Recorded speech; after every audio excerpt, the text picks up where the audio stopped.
Je veux le dire solennellement ici. Vous nous dégoûtez. Vous faites... Non mais, monsieur Tanguy. Non mais, mes chers collègues, est-ce que vous n'avez pas honte de ce que vous êtes en train de faire en ce moment?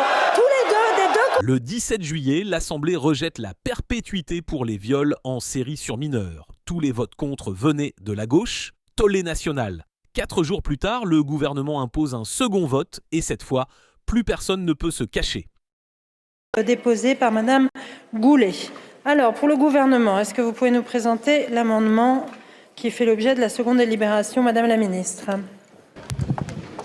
Merci Madame la Présidente de Commission, Mesdames les rapporteurs.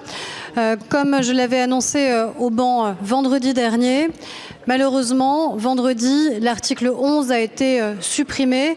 Cet article qui permet de garantir qu'en cas de viol en série sur des enfants de moins de 15 ans, la perpétuité puisse être requise.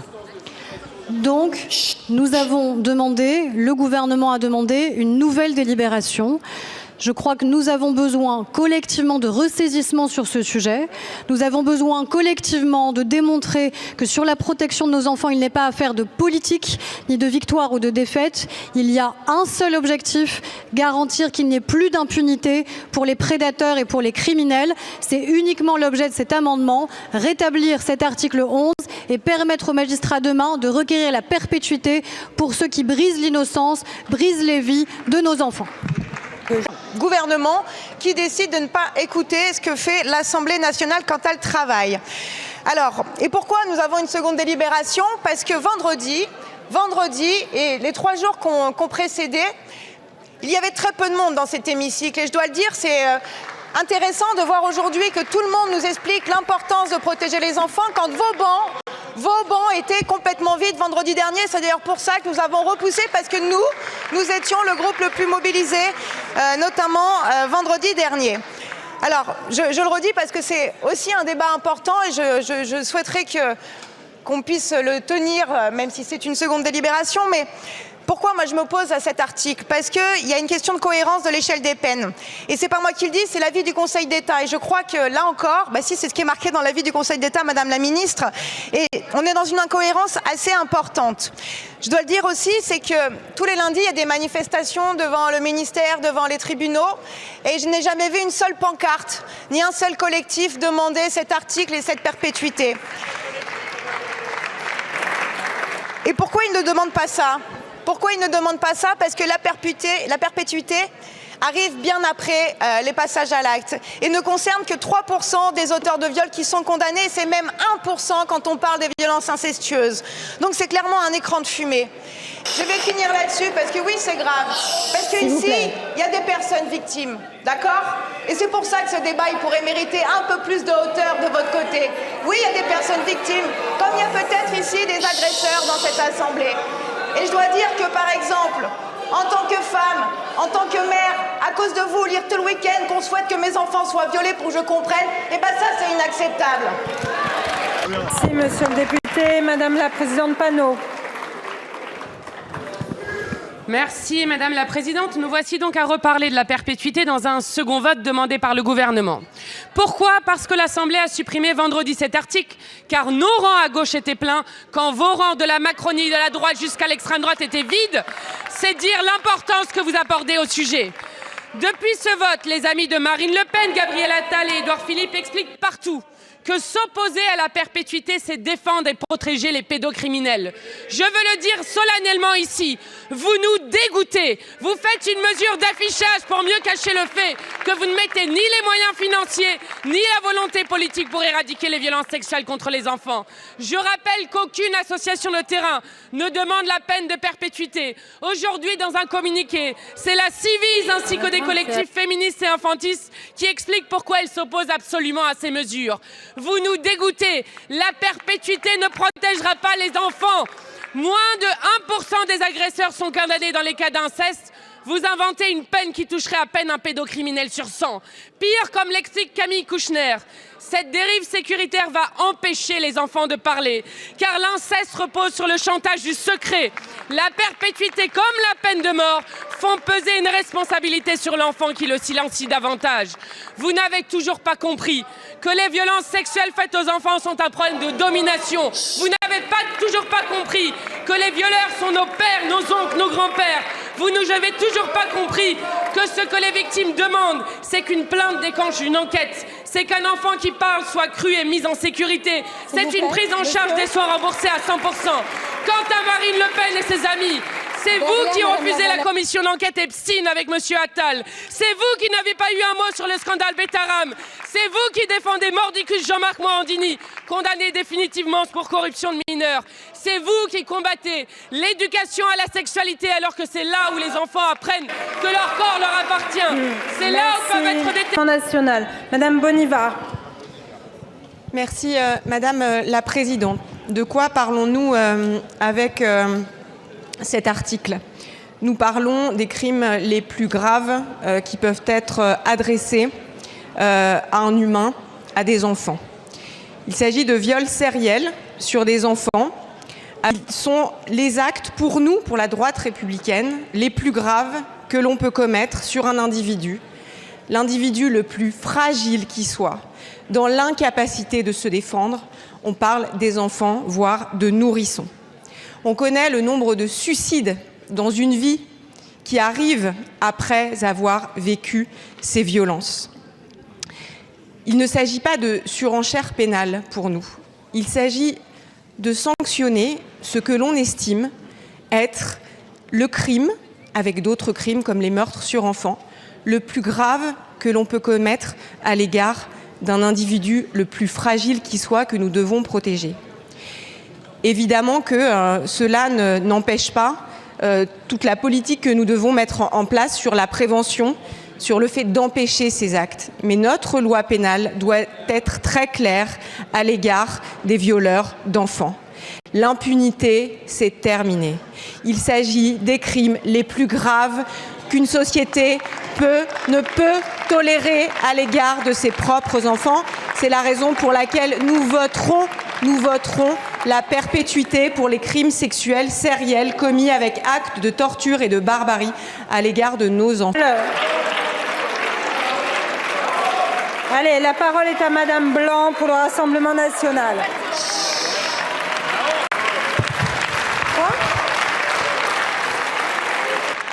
Merci Madame la Présidente, Monsieur le Premier ministre, Madame et Monsieur les ministres, Mesdames les rapporteurs, mes chers collègues.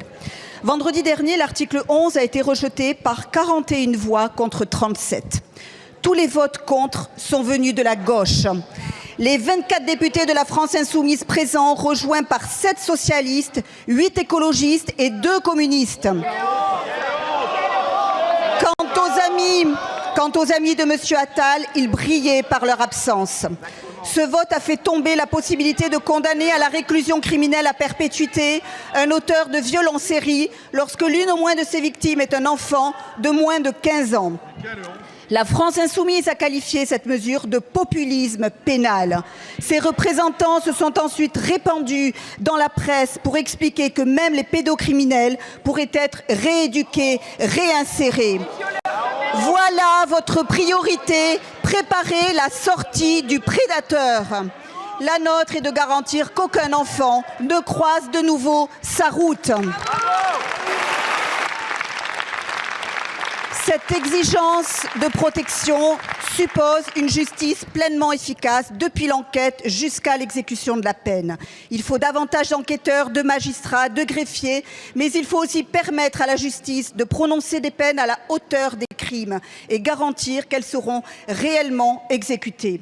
Une perpétuité dont la période de sûreté peut être remise en cause n'est qu'une perpétuité de papier. Pour les criminels les plus dangereux, elle doit produire pleinement ses effets. C'est également la raison pour laquelle nous défendons les peines planchers.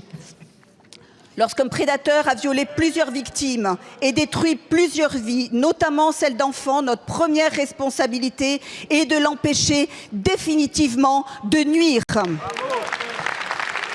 Nous voterons donc pour le rétablissement de l'article 11 pour que les auteurs des crimes les plus abominables puissent être condamnés à perpétuité. Merci Madame la députée. Un rappel au règlement de Monsieur Bompard. Merci Madame la Présidente. Allez, Rappel au règlement sur la base de l'article 70. On a un débat et il est légitime que tout le monde puisse exprimer ses positions politiques. Mais quand notre collègue socialiste s'est exprimé tout à l'heure, du banc du Rassemblement national a été exprimé ce terme collabo. Et d'ailleurs, c'est confirmé à nouveau par les députés du Rassemblement national. À l'instant, Madame la Présidente, vous en êtes témoin. Donc je vous demande d'intervenir pour que ce type de déclaration et ce type d'insulte, il y soit mis un terme immédiatement pour qu'on puisse débattre et légiférer dans les bonnes conditions. Parce que vous n'avez pas le droit d'insulter la moitié des députés de l'Assemblée nationale sur ce sujet comme vous êtes en train de le faire. Merci, monsieur le député. Allez, non, s'il vous plaît, messieurs et mesdames les députés. Non, mais, monsieur Tanguy.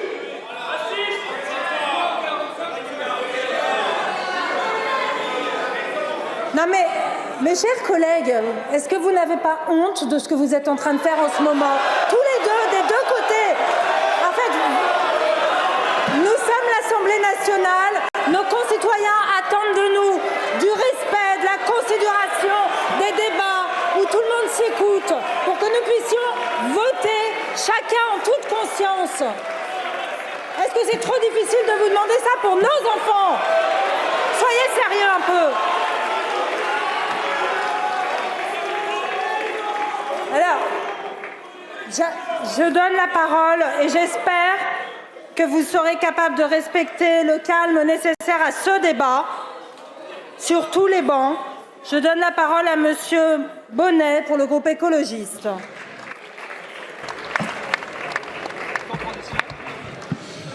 Merci Madame la Présidente.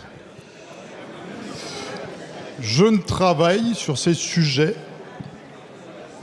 Je travaille sur ces sujets tout le temps, depuis le début de mon mandat, et ce sera peut-être le seul mandat d'ailleurs, parce que je n'apprécie pas cette ambiance politique, je vous le dis.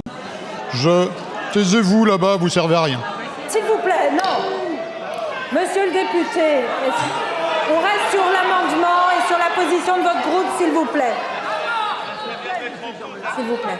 Je suis désolé, je suis enseignant, je fais comme dans une classe, j'attends le silence. Les élèves y arrivent, les adultes doivent y arriver. Nous ne sommes pas des élèves, nous ne sommes pas dans une classe. Je suis d'accord. Nous sommes à l'Assemblée nationale. Nous sommes totalement d'accord. Monsieur le député, s'il vous plaît. Donc je vais exprimer mon propos. Merci. Et j'ai écouté, je n'ai pas fait de bruit à aucun moment sur aucune intervention. Aucune. Donc je ne travaille que sur ces sujets. Depuis 2 ans, je ne fais que ça, tous les jours. Et d'ailleurs, j'entends des gens brailler là-bas que je n'ai jamais vus sur ces sujets. Jamais. Nous avons... moi, je ne suis pas condamné pour le moment. Hein. Merci Madame la Présidente. Je crois que l'heure est plutôt à penser aux enfants et à penser aux victimes plutôt qu'aux états d'âme des uns et des autres ici dans cet hémicycle. Et aujourd'hui, nous avons l'opportunité de réparer, je crois, ce qui était une énorme erreur de la première délibération qui a eu lieu sur cet article, en envoyant un message très clair aux auteurs de ces crimes, aux auteurs des crimes de viol récidivistes contre des enfants. Et donc, je le dis très clairement, le groupe Horizon, bien évidemment, soutient cet article et votera pour cet article pour restaurer cette sanction très grave que nous voulons voir impacter sur ces prédateurs qui sont véritablement dangereux pour nos enfants. Et je dois dire que je ne comprends pas la position de la gauche. Sachez que nombre de nos concitoyens nous interpellent parce qu'ils ne comprennent même pas qu'on puisse attendre la récidive pour en arriver à demander la perpétuité. Et aujourd'hui, vous leur envoyez une forme de crachat en... Merci Madame la Présidente. Évidemment, le groupe UDR soutient la réintroduction de cet article 11 et je dois dire que je suis extrêmement choqué que ce texte ne puisse pas faire l'unanimité dans cet hémicycle. De quoi parle-t-on? On parle tout de même des pires crimes odieux qui sont faits à l'endroit d'enfants en bas âge. Comment ne peut-on pas tous être d'accord sur cette condamnation à la perpétuité dans ce cas-là. C'est absolument scandaleux. Chers collègues de gauche, j'avais compris, au vu des débats qu'on a pu avoir le long de ce mandat, que vous faites une allergie chronique à tout ce qui touche à la sécurité des Français. Vous êtes jusqu'à aller qualifier la dernière disposition en faveur des policiers de permis de tuer, ce qui est absolument un scandale. Mais j'ignorais vraiment que vous iriez jusqu'à protéger les violeurs récidivistes. C'est absolument une honte. Merci Madame la Présidente. Je crois que parfois il y a des questions simples qui nous sont posées par des votes. Et nous avons une question simple. Sommes-nous pour ou contre la perpétuité quand il y a des crimes sexuels commis sur nos enfants? C'est la seule question qui est posée. La question qui nous est posée n'est pas notre susceptibilité, la manière avec laquelle ce sera repris sur les réseaux sociaux ou ailleurs. Nous aurions tous à dire sur le sujet. La seule question, êtes-vous, oui ou non, en votre âme et conscience, pour ou contre la perpétuité quand on a brisé l'innocence et la vie des enfants? Merci Madame la Ministre. Je vais mettre aux voix d'abord le sous-amendement. Donc le sous-amendement présenté par Madame la Présidente de Commission Goulet, qui fait l'objet d'un avis favorable du gouvernement. Le scrutin est ouvert. Le scrutin est clos.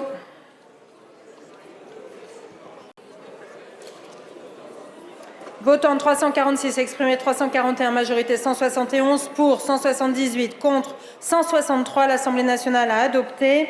Et donc je mets aux voix maintenant l'amendement du gouvernement, l'amendement donc qui est l'amendement numéro 1, qui a reçu un avis favorable de la Commission. Le scrutin est ouvert. Le scrutin est clos.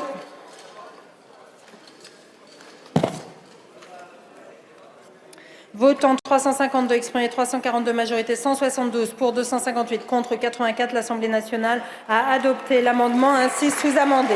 L'article est rétabli. 258 voix contre 84, la gauche isolée comme rarement. Écran de fumée pour les uns, protection des enfants pour les autres. Et vous, qu'en pensez-vous? Dites-le en commentaire et abonnez-vous à En Clair.